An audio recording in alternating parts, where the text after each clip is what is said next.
BR9 TV Telugu news channel కు స్వాగతం.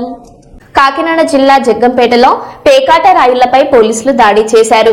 జిల్లా ఎస్పీ జి బిందుమాధవ్ ఐపీఎస్ ఆదేశాల మేరకు మల్లిశాల గ్రామ శివార్లో జూదం సాగుతున్నట్టు వచ్చిన సమాచారం ఆధారంగా పోలీసులు తనిఖీలు చేపట్టారు. ఈ దాడుల్లో 8 మంది పేకాట రాయుళ్లను అరెస్ట్ చేసి వారి వద్ద నుంచి 13,200 నగదు స్వాధీనం చేసుకున్నారు.